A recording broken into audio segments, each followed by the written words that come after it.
The alert for Railway Lex and Trains of Illinois is now out.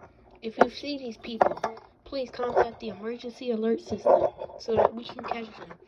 They are due to chasing and running away from federal agents, and this is now going to be war. If they do not get found, a nuclear warning will be sent to Illinois and Minnesota.